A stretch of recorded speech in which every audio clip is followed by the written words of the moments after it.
I can at least do the intro. So welcome. Thank you for joining us for our Beyond the Library series. Tonight, Dr. Roxanne Zimmer will present Parks for All in honor of the birth of Frederick Law Olmsted 200 years ago. My name is Matt Schumann, and I am a programming librarian here at Cary Library. Before we begin, I want to take a moment to thank the Friends of the Cary Library for sponsoring this program. I would also like to thank the public libraries in Ashland, Belmont, Franklin, Hopkinton, Maynard, Newton, Tewksbury, and the Lucius Beebe Memorial Library in Wakefield for partnering with us on this program.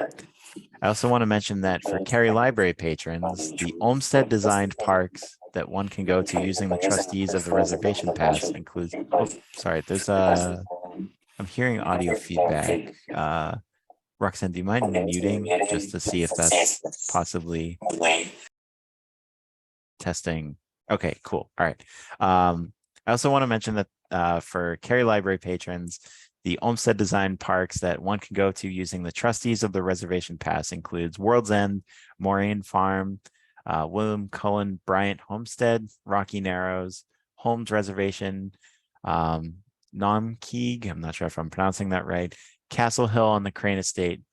Olmsted also designed many academic and college campuses in Massachusetts, including Wellesley College, Smith College, Mount Holyoke, and Phillips Academy. Check with your local library for more information about their museum pass program. If you have any questions for our speaker tonight, please submit them via the Q&A. This program is being recorded and will be posted to the library's YouTube channel, the Cary Library's YouTube channel after this.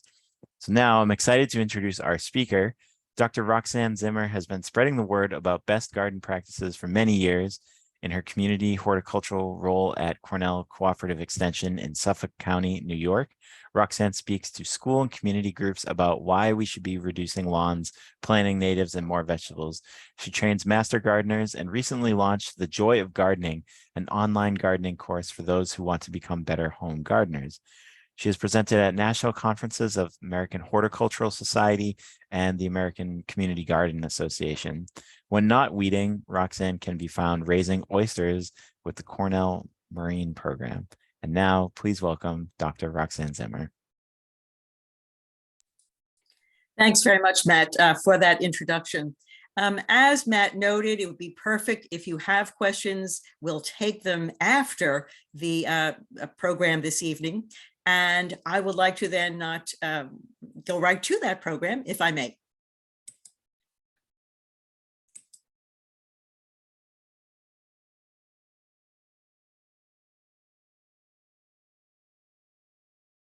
I am standing in Central Park, perhaps one of the parks that Olmsted designed that you may know. If you have a question about anything that I say tonight, by all means, feel free to drop me an email, and that's rz378@cornell.edu. We have the pleasure of gathering tonight because this is the 200th anniversary of Frederick Law Olmsted's birth. And there are many celebrations across the country in every single state. What I want to do tonight is take you for a walk in a couple of Olmsted parks. Olmsted said a park is a work of art. This is a shot of Bow Bridge in Central Park in New York. Again, from another view. You certainly understand that he was correct in saying that a park is a work of art. And what we have to remember is this is something that Olmsted created. This was not here in Manhattan, but it's a landscape that he in fact fashioned and put together for our enjoyment these many years later. Some of you may have seen photos of Olmsted the Younger. It's probably this one that most of us are familiar with. But I'm very, very partial to this portrait by John Singer Sargent. And I like it because it shows Olmsted in among the plants and trees and shrubs he loved so much. How do I know that? This is what his house looked like in Brookline, Massachusetts. I'll take you here before the program is over this evening. Look at that wisteria growing from just about every place it could on his home. Olmsted then was born 200 years ago in 1822, lived to 1903, came from Hartford, Connecticut, and at one time he was a gentleman farmer.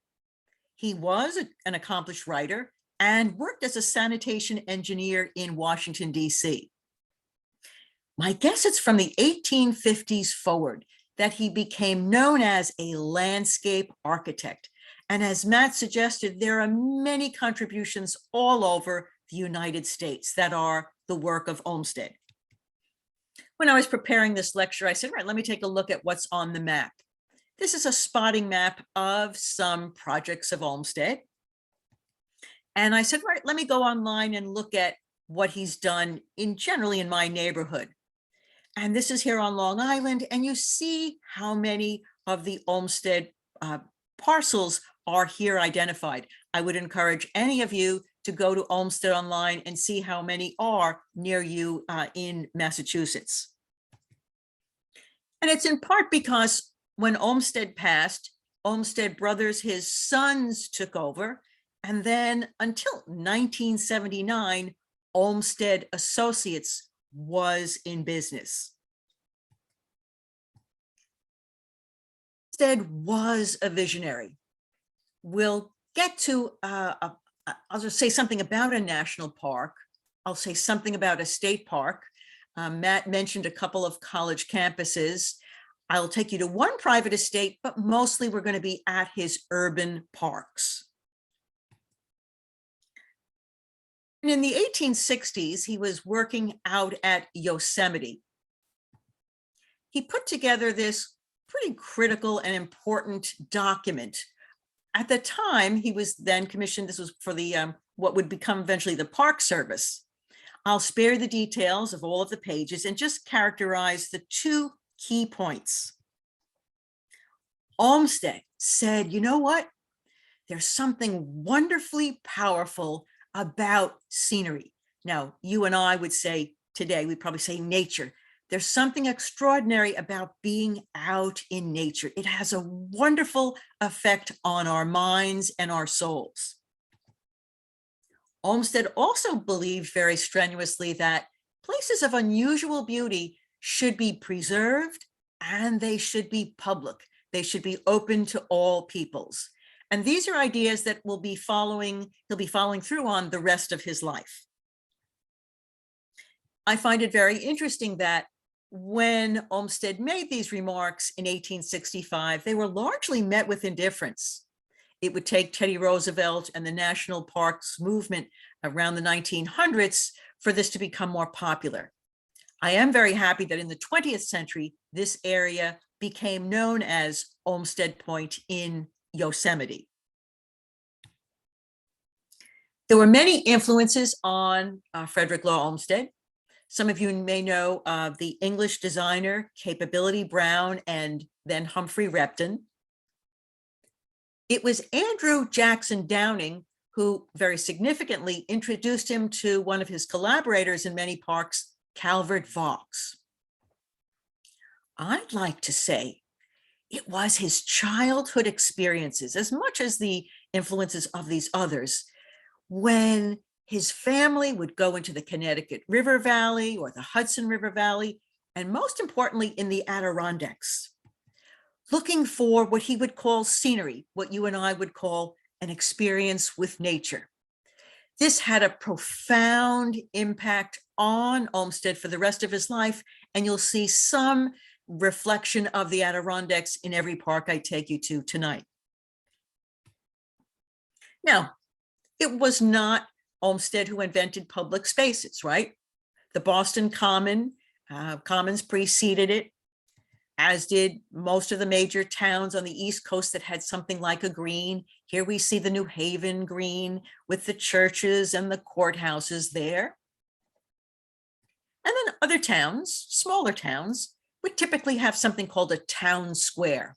You know, usually a square plot of land, not terribly large, in the center of a municipality.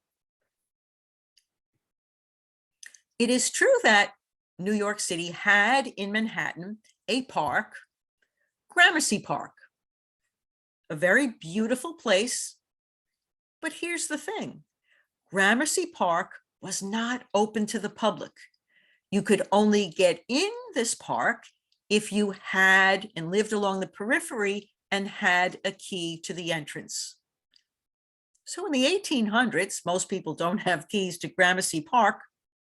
What are they doing in every major city throughout the United States? They're going to cemeteries. They're going to cemeteries. This is the Greenwood Cemetery in Brooklyn, because they were, if you will, pastoral, with beautiful trees and shrubs.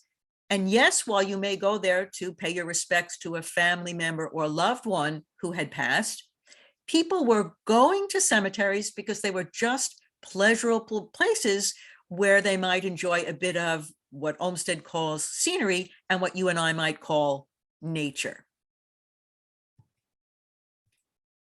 So why was Frederick Law Olmsted so convinced that parks should be public places?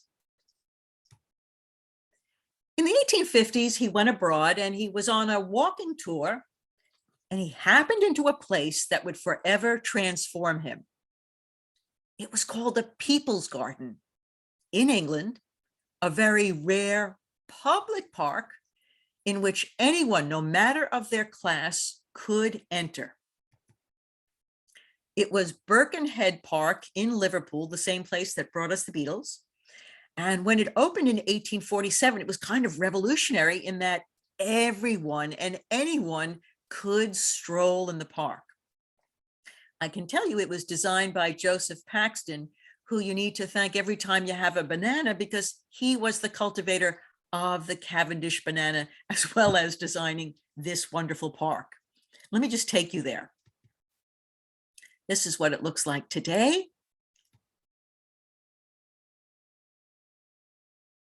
When Olmsted saw this and seeing people of every class enjoying it, he said to himself, why don't we have something in democratic America that is, as if you will, democratic as or comparable to this People's Garden in England? He said, you know what? Park access should be a right of all Americans. So when Olmsted is saying this in the mid-1800s, you have to remember what the context of this is in the United States. We've got the beginning of the Industrial Revolution with very, very long work days. People were moving from the countryside into cities like Boston, New York, Philadelphia, and Baltimore. And there were waves of migration to the United States, particularly cities, from all kinds of countries in Europe and other places. I love this photograph of the Lower East Side because it shows you that people were living, cheek by jowl in rather crowded living conditions. And you can see so much of their activity happens on the street. So it is in this context that when Olmsted says parks should be open to all, you might think that this was a pretty radical notion in its day. I would love to take you to many parks. These are the few that I have selected for discussion this evening, because it gives you a sense of the chronology of Olmsted's work and those signature features that made parks clearly an Olmsted design. And this is a shot I took from the Riverwalk. You will see in all of Olmsted's work, he loves grass or turf.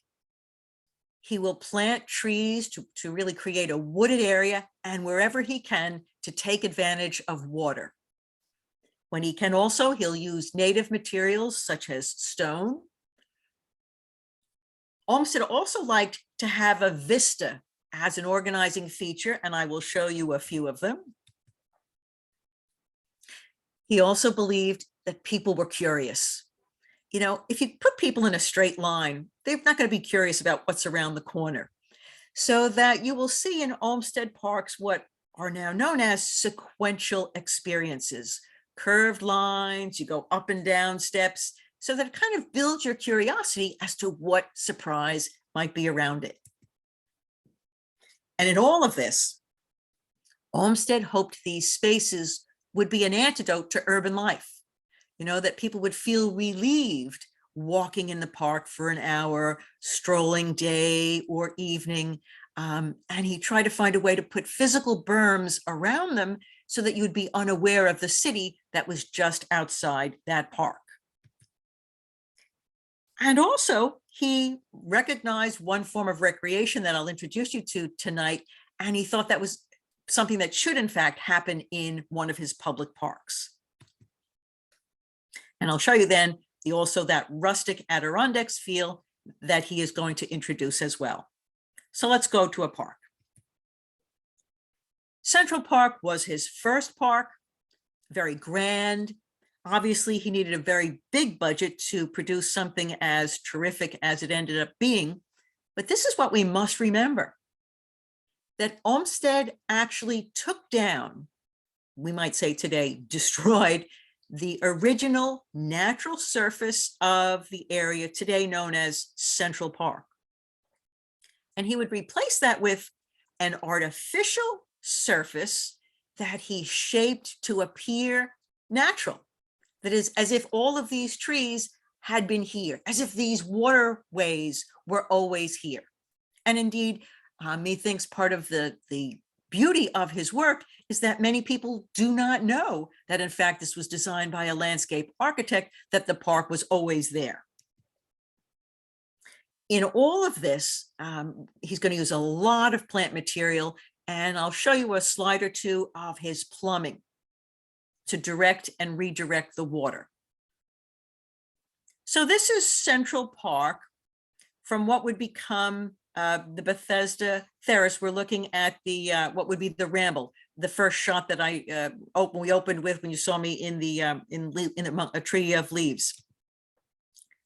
Central Park in the making. See the curved lines. Take a look at that caption. More gunpowder was used in Central Park than at the Battle of Gettysburg. That should tell you the kind of renovation, if you will, massive wholesale change of the landscape that was in the area we know today as Central Park. This is a terrific book. I don't know if it's in your library system, by Rosenweg and Blackmar. It just describes all of the work that was done, the bricks, the gravel, the trees, the shrubs that made the park what it is today. But here's a sense of the plumbing.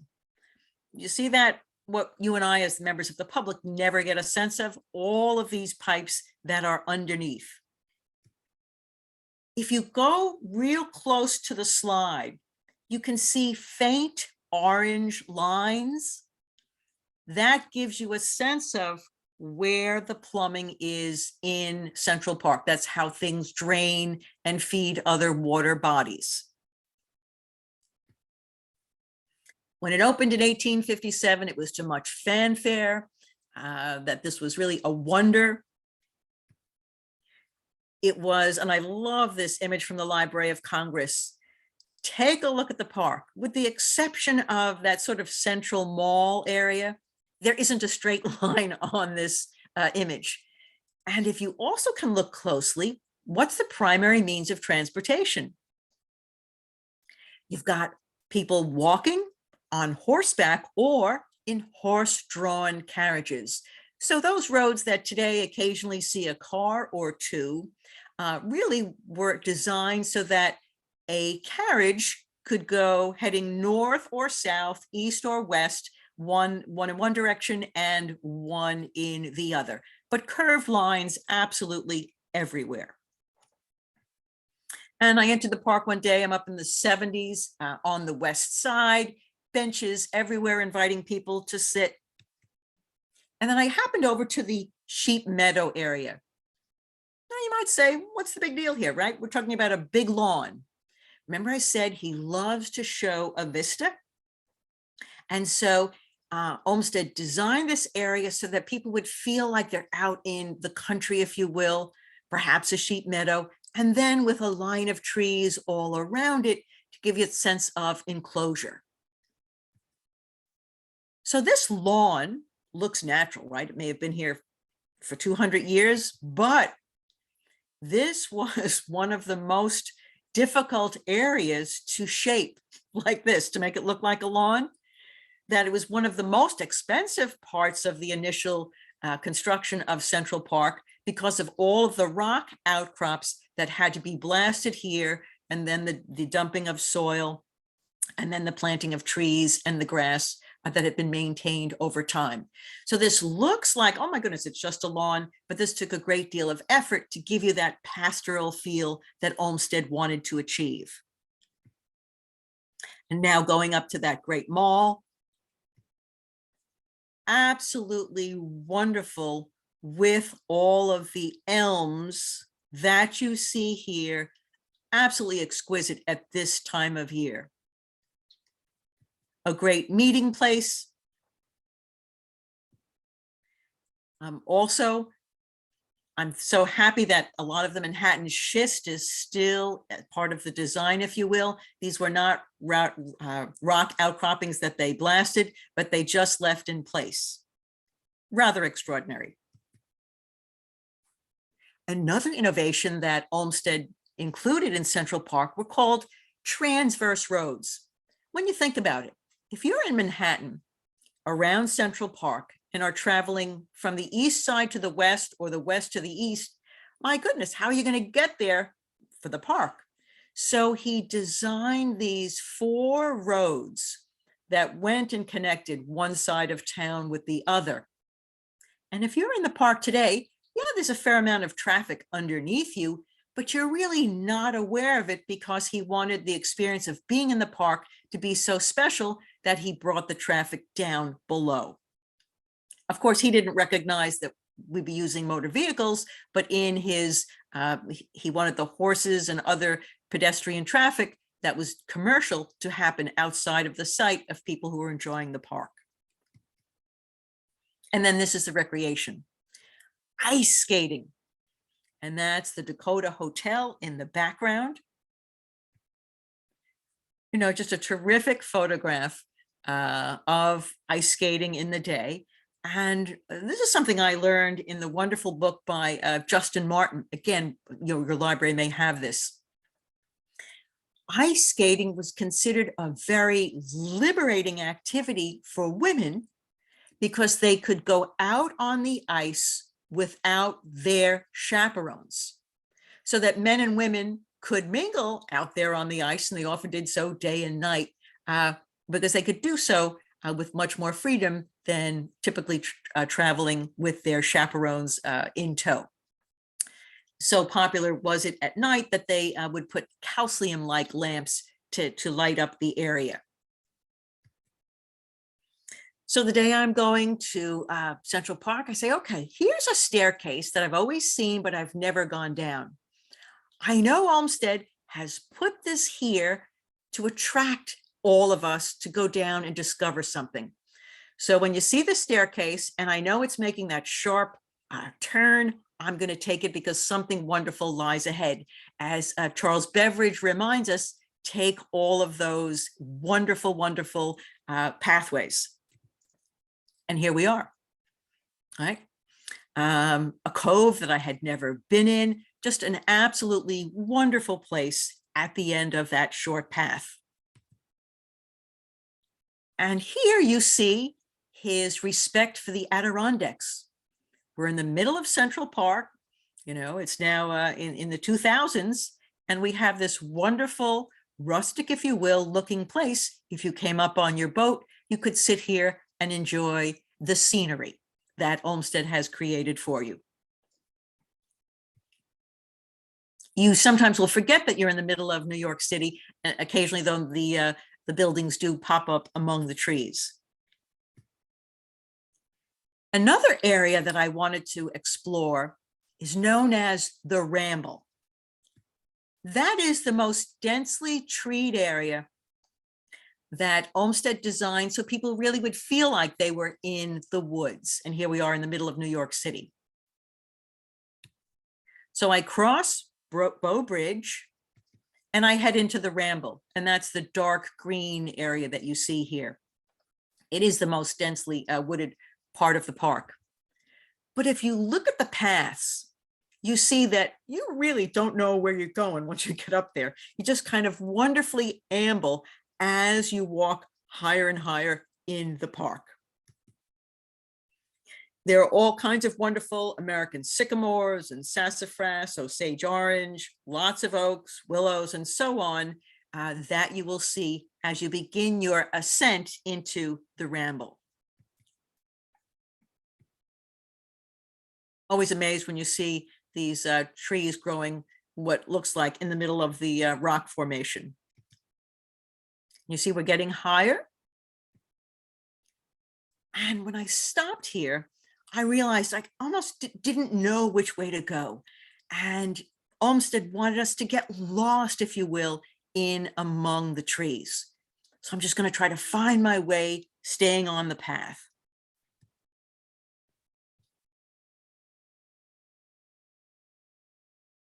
You see that reflection again of the Adirondacks. You know, when you're up here, you almost forget that you are in the middle of New York City.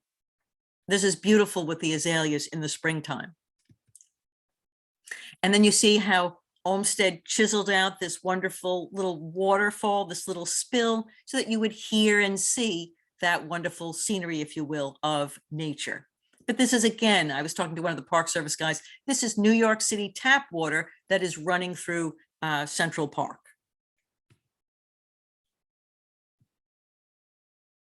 Just wonderful up in the Ramble. So I'm leaving the Ramble and I say, what park can I go to next to kind of compare what I've seen here at Central Park? So we go across town to Prospect Park in Brooklyn, built about 10 years later. And you see from the map here, again, not a straight line in sight, all kinds of wonderful curves, paths, and use of water. This had been a glacial area where water had been shipped to the area in Brooklyn in the 1830s and 40s. And this is what it looks like today. Now, take a look at this shot and imagine you're standing where it says Olmsted and Vaux. When you look across the street from our perspective, you can see not the first story, but we're up on the 4th, 5th, and 6th story of that 6-story walk up across the street. What you get a sense of here is that berm, the way Olmsted and Vaux designed this so that people really wouldn't see the cars or the traffic and the people and the activity on the street. They were in a special place.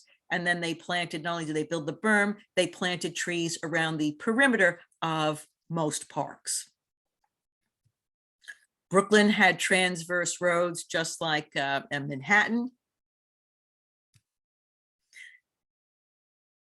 In the day, people playing lawn tennis at Prospect Park.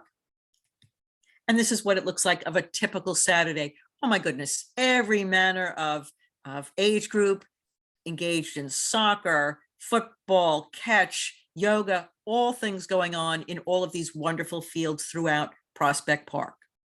Clearly very much open to the public. Another, I like to went early in the morning to get a sense of this open vista, much as in Sheep Meadow, here in Prospect Park, the nice undulating kind of landscape with grass and trees around the periphery. All of these are Olmsted shaped like curvatures on the earth to give that a nice feeling to it. In Brooklyn, in Prospect Park, it is called the Woodlands or the Ravine. Today, it remains Brooklyn's only forest, even though it was one that was planted by Olmsted. Many oaks, hickory, again, I saw the Osage orange, the sweet and sour gum trees. This was all scenery that he created. It was not naturally there, but planted to appear as if it were natural. I see an Olmsted staircase, I'm taking it. entering the ravine, the wonderful use of local material as boulders on the paths, and then creating these wonderful water features in Prospect Park. When I was walking here, a number of people said to me that it was Prospect Park that they came to during the pandemic just to feel more comfortable, to feel more secure and at peace. And you can see why.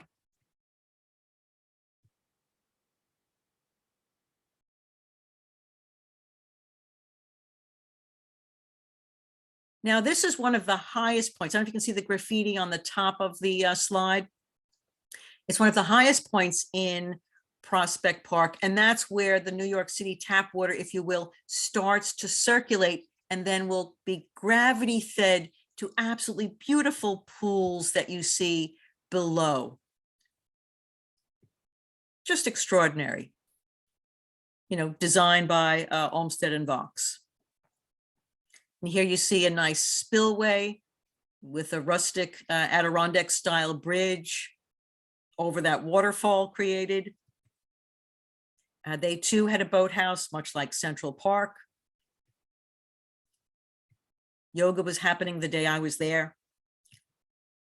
And then right across the way is Lullwater Bridge, which was where folks ice skated in the 1800s. And this is what it looks like on a day in the fall, the other side of that bridge. Some of you know that cities across the United States wanted Olmsted to do some kind of design to make a difference in their town. And those in Boston were successful in getting Olmsted to come in the 1870s. And what's interesting about what he did in the Boston area was that, yes, he designed a park or two, but he really spent much more time on parkways and the area around the Muddy River. And I'm going to take you to each of these areas on this. I will say that Olmsted wanted to call this the Green Ribbon. I am happy that it's now known as the Emerald Necklace. That name has stuck rather than Olmsted's Green Ribbon. So Emerald Necklace has much more cachet to it. You see it sort of extends around from the Boston Commons over and around to Franklin Park. So let's start over there by the Charles River. The Muddy River is about 4 miles long, and the town father said, great, let's just kind of, get that out of there because it's a stinky mess and make that part of this park. Olmsted argued very vociferously that he wanted to say, no, this should be a stream. We want to make it healthy. We want to redirect it. And so the town fathers wanted to call it, part of the park. And he said, no. We have to call this the Fens because that's what it was. And at low tide, it was particularly offensive because all of the sewage from the homes on either side of this area were dumping their refuse. It was just going into this waterway. So that fortunately, Olmsted had his experience as a sanitation engineer in Washington, D.C. He decided to figure out a way to design that features of that muddy river, to dredge it, to put on ponds, to put in various ways to make that salt marsh function because it was no longer functioning. And he would put in a sewer system for waste and install floodgates in a couple of places to try to make that river flow more naturally. And Olmsted said, all right, what's going to make this, what would survive in this creek? Well, he knew he'd have to get the right kind of plants that could tolerate brackish, briny water. And Justin Martin suggests that this may, in fact, have been America's first wetlands restoration, this work that Olmsted did in and around Muddy River. You can take a look at these. I don't imagine that you can read this, but I just want to get a sense of how many plants were in a particular area that he identified along the Muddy River. and then look at how they would be planted. And so we're talking about then that area essentially from just before around the Charles River all the way back to Jamaica Pond. And this is an aerial today. You see the meandering of the Muddy River, and that's kind of in the middle toward the left. That's that wonderful community garden of over 500 gardeners. You must see it if you haven't. It was, I'd love to do just a whole talk on that wonderful community garden that's there. And then we see the trees that are part of this system. So this is how Olmsted rebanked the side of that.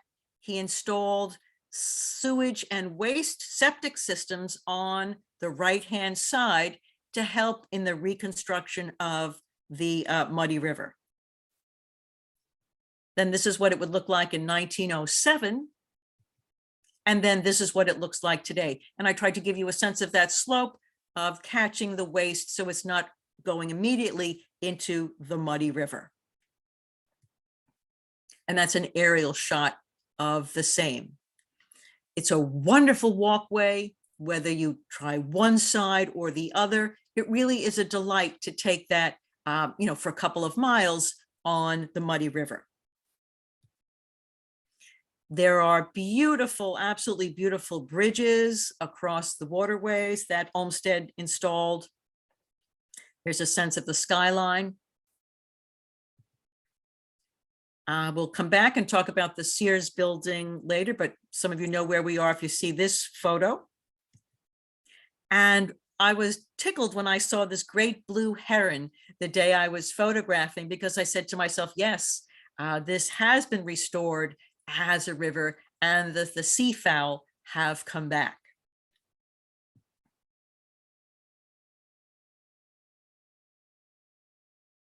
I saw a staircase. I knew I had to take it. Falls that Olmsted created along the Muddy River are quite wonderful to enjoy of a day.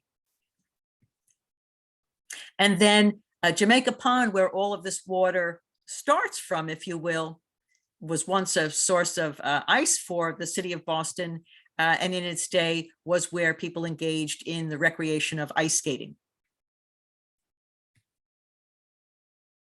Next on the map is the Arnold Arboretum, which was a joint effort of Olmsted and working with the Arboretum and Harvard University.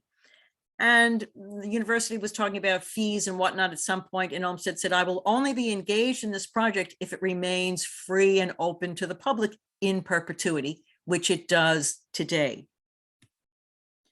So all of these, you can see from that map, all of the ways in which the topography was rearranged, each of those area kind of builds to a high point, was the work of Olmsted, making this a very interesting, beautiful place to be. And again, you can spend a whole day at the Arnold Arboretum and learn a great deal. Much as in Central Park, the major ways within the Arnold Arboretum can accommodate a horse and carriage coming one way and the other. And this is what that area looks like today with mature trees. Again, the sanitation engineer always worried about runoff. He has included these areas at the side of the road so that the water will go in the right places.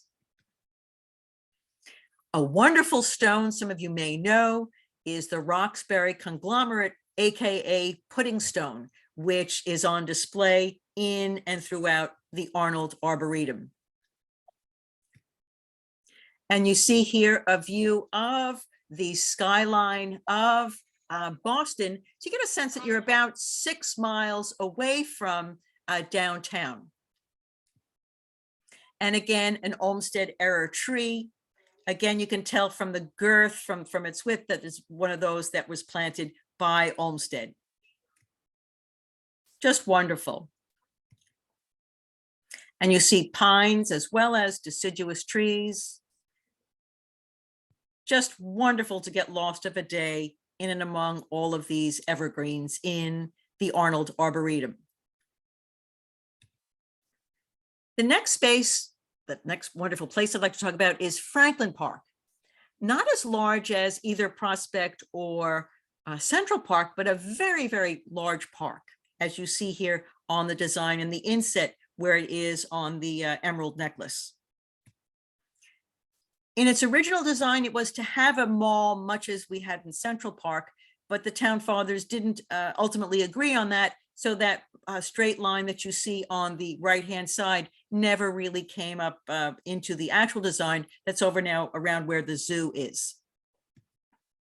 But a densely wooded area would be in Olmsted's design, much as in his other parks. And you see the pudding stone used here in these wonderful bridges. You can see that it's truly a conglomerate stone. The 99 steps. This open vista that's got trees on the periphery. Some of you know now a golf course. And then the wilderness would be what Olmsted calls that special densely forested area in Franklin Park. Pudding stone again, just a treat, a special treat to go there this time of year, watching the deciduous leaves change color. And then coming out of the wilderness, walking down to Scarborough Pond, which was where folks ice skated in the day. And this is what it looks like on a late summer day. Scarborough Pond in Franklin Park. Now, it was the parkways that were very significant, and parkways were literally ways to get to and from parks. It extended the green space, as Charles Beveridge reminds us, usually elm trees. It was a place for carriages, for people on horseback or walkers to get from one park to another. This happens to be from Buffalo, that you see. What a beautiful way to get from one place to another. And then this is in what's now Ocean Parkway in Brooklyn, New York. You see the major means of transportation, a horse-drawn carriage, bicyclists, and folks walking from Prospect Park in Brooklyn to Brighton Beach.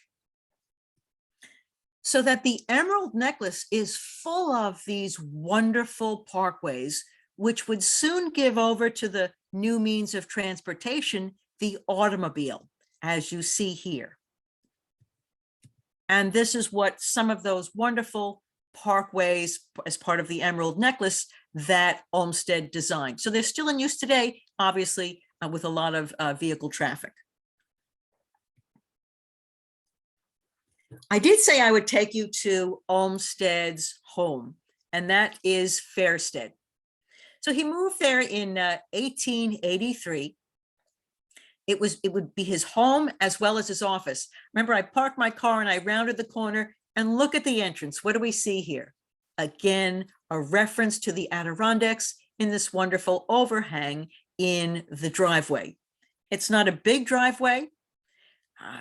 He planted an eastern hemlock there because he thought someday it would become a handsome centerpiece. It indeed has, and indeed takes over, if you will, that rounded area once you just turn in off the street.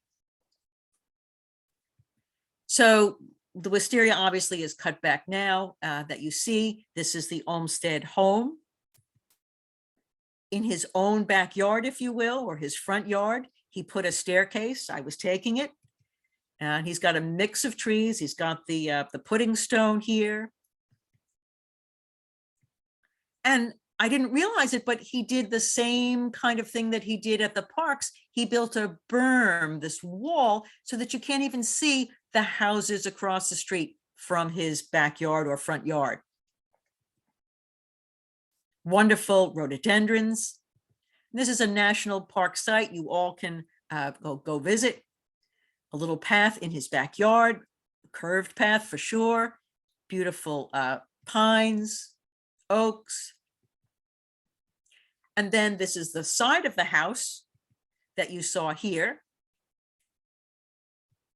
And then there had been an elm in the backyard that was, like so many, the victim of Dutch elm disease. And so a new elm was planted in 2011 that's more resistant to that, that menace. Now take a look at the back of the house.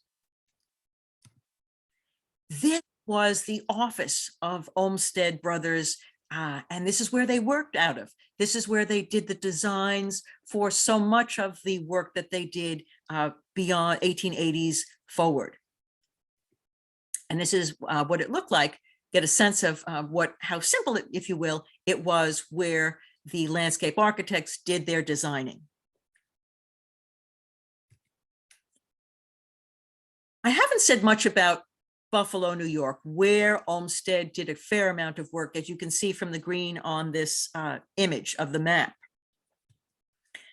Olmsted rented a room at a place called the Cataract House, which, as you see where it is, right? There was a lot of water going by, and Vaux joined him. And they said, my goodness, what's going on here? Because Niagara Gorge had all of these mills taking advantage of the hydropower to operate their factories. And there were all kinds of things going on here. And Olmsted could see that if we removed these places of business, that there was something dramatic that could be enjoyed, that kind of scenery that would be beautiful to the public, that if only it were allowed to be seen through all of these businesses, would represent a huge and very important dynamic for the public. He joined many others trying to free the Niagara River.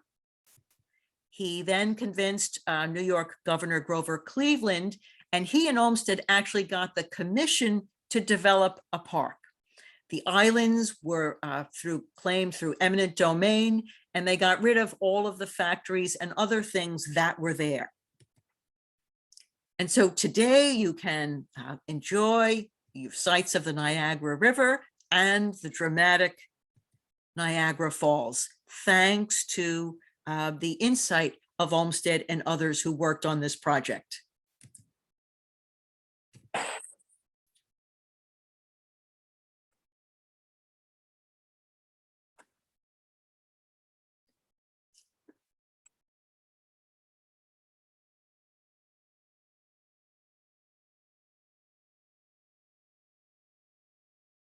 Clearly, he was a visionary who saw things that others couldn't see. If anyone wants to know more about the work that was done in Buffalo, I definitely recommend this book by Francis Kowski. Then 1886, I take you to the Bayard Cutting Arboretum on Long Island because it is a great example of the kind of work that he would do for private citizens. We're lucky today in that the family deeded over the property to the state of New York, and it is now a New York State park. But the Bayard Cutting home, like many of the homes he did for his wealthy clients, he made as kind of miniature arboreta or an arboretum, so that you see here the lines, blue and red and green, and again, nothing is really straight.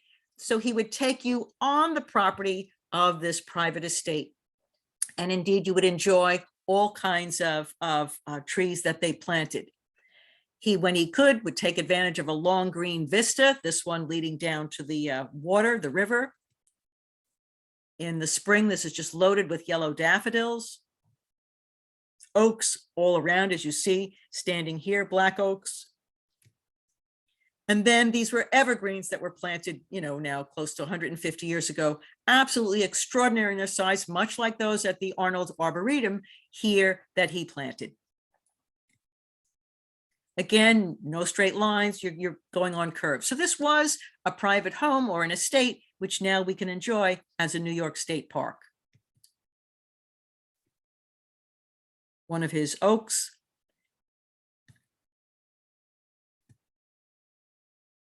Now, the back end of the property is we feel like we're back in the Adirondacks. You see the rustic bridge.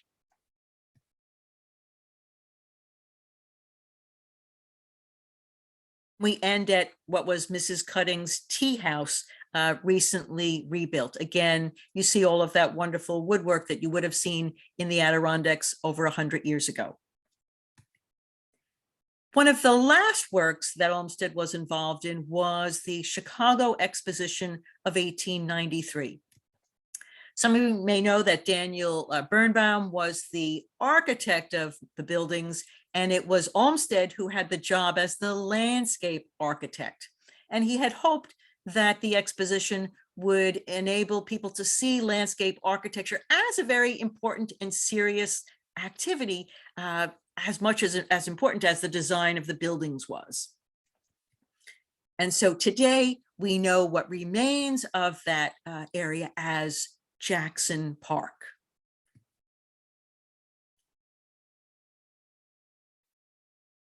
It is absolutely true that Olmsted understood that it was only with age that his parks and his arboreta would have more beauty because they would become older. And I think that's true. Certainly, if you walk in any of his parks today, you see that, in fact, beauty has come with age. But he was concerned about the possible ways in which a park may be undermined. He said, I don't want any horse races happening here. I don't want any smallpox hospitals in my park. And then he did not want commercial endeavors in a park. And so it's very terrific that when you look at New York Central Park with all the commerce all around, that the New York has saved as sacred, if you will, the area known as Central Park. There's no commerce there. But back to the Emerald Necklace for a moment. Some of you may know that there is a hospital that I've got in the red there on the far side. I do know that that hospital is going to be taken down. Some of you may have the details in the Q&A, but indeed that would have been the kind of thing that would concern or did concern Olmsted in his time. If he had known Robert Moses wanted to reduce the area most densely wooded, the Ramble, and he wanted to put a senior center there and have all kinds of straight roads leading into it. Thanks to the efforts of Audubon groups across the country, that never happened because it is one of the biggest, where they have the largest bird counts in New York City. But it's probably true that Moses, in his promotion of the current means of transportation in the 1950s, the cars did much to many of Olmsted's works. This is Buffalo up on top, same area, Buffalo today. You know, it's like, we're talking about like a 6-lane highway in that area that was supposed to be a parkway connecting one park to another. This is back at the Emerald Necklace, the Sears building. In the 1950s, what did Sears do? Well, it's the folks who worked in the building didn't have a place to park their cars. So what they did is just put a parking lot over the muddy river. And obviously through restoration, that came undone. And indeed, the river flows again in this area. Terrific. And I like the shot of this kid that I caught up in Prospect Park in an Olmsted era tree. And so I think urban parks his parks have become a model worldwide. You know, it helps us think about the way we define public spaces. If we're talking about 50 years ago, maybe this kid would have been up there with a magazine. Sure, he's up there on his phone, but look at how comfortable he feels in this public place, just hanging out. I think he's correct, benefits all of our individual and collective health.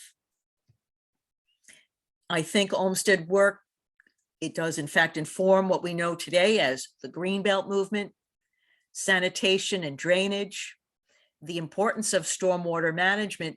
Some of you may also know Richard Louv's work on nature deficit disorder, and there's a sense in which Olmsted certainly anticipated the fact that none of us, particularly children, don't spend enough time in nature. A park is a work of art, and yes, it's an antidote to the city, and they have survived so well because they remain public spaces. So I encourage you to take a look at any of the Olmsted 200 celebrations that you see going on across the country. There are talks, many of them offered online, that you could take advantage of. Your library probably has this wonderful book on Olmsted by Charles Beveridge, or the one I've mentioned also, Genius of Place by Justin Martin. You can go into the archives, the Frederick Olmsted National Archives, and take a look at some of materials, or research the National Association of his parks. And I hope this has given you a sense that maybe next week or a week after, you too want to take a walk in Olmsted parks to get a sense of what it was he created so many years ago that we can enjoy today. And that brings me to a conclusion of what I'd like to share, and I'm going to join you back in the Q&A. Thank you so much, Roxanne. That was really a treat there. And I love the juxtaposition of the old images to what it looks like now. I cannot believe that's Central Park. I took a picture of it. It's just not the Central Park I've ever seen. So we have a lot of questions. I just want to remind everyone to submit questions via the Q&A. We'll try to get to all of them. So first one was someone asked, is the Dakota was a hotel back in that time? Yes. Okay, Yes. just confirming that. And it was out in the middle of nowhere. Part of the reason why it came the name Dakota, it was like way out in the end of New York, the edge of New York City. Right. So somebody asked, where did the soil excavated from the sheep meadow end up? Elsewhere in Central Park or landfill to expand Manhattan Island? Goodness, I don't know the answer to that question. It's probably in that Blackmar book, but Rosenweig Blackmar. But you have to remember that it was probably they were dealing with the Manhattan schist. It was probably not so much that they were moving soil as much as they were getting the rocks out, the big boulders. Yeah. I also wanted to comment, we do have, at least in the library network and here at Cary, all three of the books that Roxanne has mentioned. So you can order those through the Minuteman Library. Another question is, how long did these projects take from planning to completion? I don't know the answer to that precisely. What I do know is when Central Park was opening 10 years later, Prospect Park was open, but I know that there were continuing and ongoing works at Central Park while Prospect Park was opening. So they were sort of, I don't say works in progress. They were developing. It wasn't finished, if you will. And a follow-up to that I meant to read was who ended up paying for the costs of these massive projects? That's a beautiful question, and I want to make a comment about that. So it would be the cities of Boston, it would be the city of New York, it would be the city of Brooklyn who would find the monies, pool the monies to have these grand designs implemented. We all know that come the mid-1960s, cities no longer had the monies to do much of anything. And typically, what was the first budget that they would cut? Parks and recreation. So that if you walked in Central Park in the 70s and even in the 80s, perhaps, or these other parks, you might be surprised that, wow, they were looking pretty neglected. It was the birth and the emergence of conservancies, groups of public and private citizens, some corporate monies as well, people who came together who would then provide the inspiration to, let's work on this bridge because it needs to be addressed. Let's plant here. Let's get out the invasives that were planted years ago for the wrong reasons. And so that at Central Park, at the Emerald Neck Conservancy, which is a very wonderful and active conservancy, they have been gathering the attention and the money to help fund the kinds of projects that are going on today, because cities can no longer really, if you will, afford to keep them running as beautifully as they can be or should be running. Interesting. Are there other cities in the world that have a park equivalent to Central Park? That's an interesting question. Well, I want to say that the People's Park that so impressed Olmsted, Birkenhead Park in Liverpool, certainly had gave him the inspiration to make it beautiful. You see all those waterways and those bridges as well as public. So that would be my closest guess. You know, what inspired him 10 years before he would do Central Park. Right, right.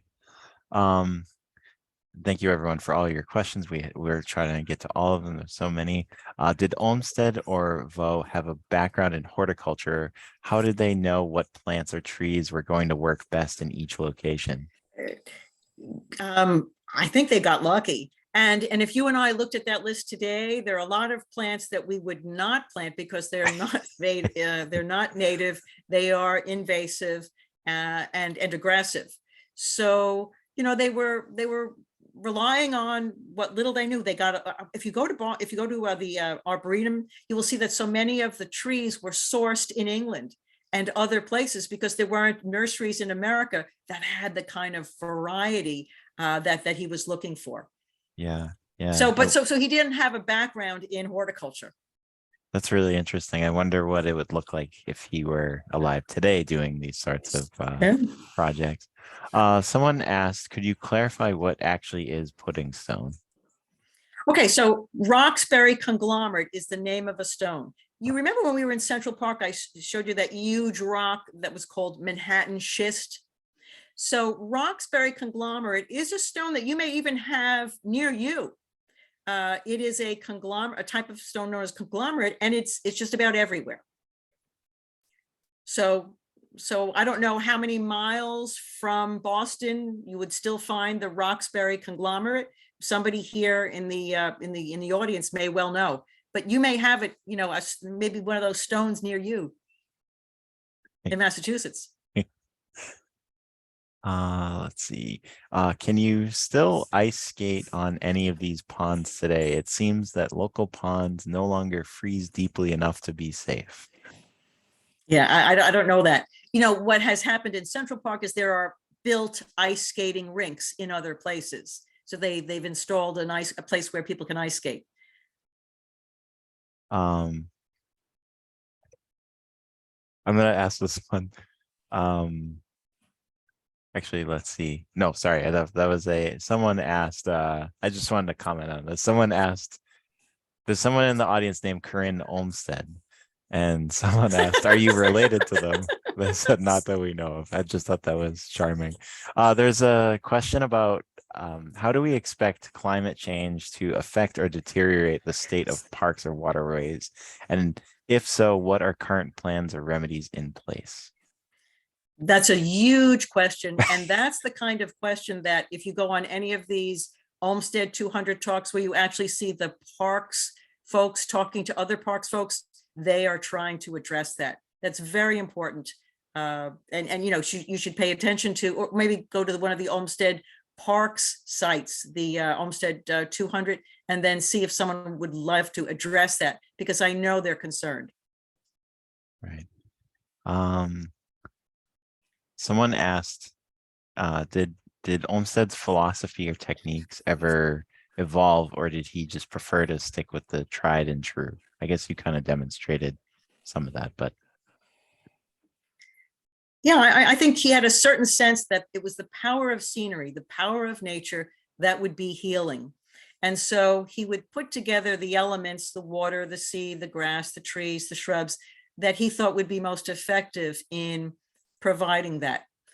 Did he do it a little differently in different places? Sure. But there's a sense in which he tried to achieve that same kind of phenomena in the urban parks. Yeah. Someone asked, how did Olmsted have such influence and power to design Central Park as his first project? Not lucky. You know, because he had been working in Central Park in another capacity. So I think he really got lucky, and Vaux knew what he was doing. So I think he was lucky. Yeah. Wow. I don't say it was an accident, but yeah. Yeah. Are there any famous projects by Olmsted descendants? I'm sorry. Olmsted Associates. So in other words, so the Olmsted Associates, people that were like relatives to him or children. So sure, the Olmsted brothers was his son and son-in-law, who did a number of projects throughout the country. And then Olmsted Associates carried on that tradition. So, really till 1979. Interesting. Wow. That's over 100 years. Yeah. And then there was one other question. Do we know whether Olmsted was familiar with Japanese landscaping practices, which also seek to provide vistas and curving pathways? I don't know that per se. Sorry. Those books will maybe answer that question. Yeah. Yeah. I know he traveled a lot through Europe. I don't know about travel beyond that. Asia, yeah. Maybe we can do 2 more questions. So someone asked, was a Black community displaced to create Central Park? That's correct. Seneca Village was. That's correct. And my guess is the kind of work, the wholesale renovation of a landscape would not now, certainly in many places, meet with the DEC, with your local, state, and other conservation groups, just because they represented such a wholesale renovation of a space. Yeah. And then I think you've covered a lot of it, but that you did have that whole map. Olmsted's home, we can have this be the last question. Olmsted's home is a national park. Did you design any other national parks? He was instrumental in Yosemite, but I don't know per se. What's interesting about the New York State Park is that became the first state park in the United States. Niagara Falls. Yeah, interesting. I also I'll have this be the last comment. Okay. Someone said that his son-in-law was also his nephew or something like that. Complicated family dynamic. Now someone's clarifying, son and stepson. His brother died and Olmsted married his sister-in-law. Right. Interesting. Right. So you've read the books, which is great. I'm impressed. What a great audience here in Greater Lexington. Yeah, this is great. Well, thank you so much, Roxanne, for this fascinating talk. This program was recorded and it'll be on the Cary Library YouTube channel, as well as presumably the other YouTube channels of the partner libraries. And thank you to the audience for asking a variety of interesting questions. But thank you again, Roxanne. My pleasure. Have a good evening, everyone. Good night.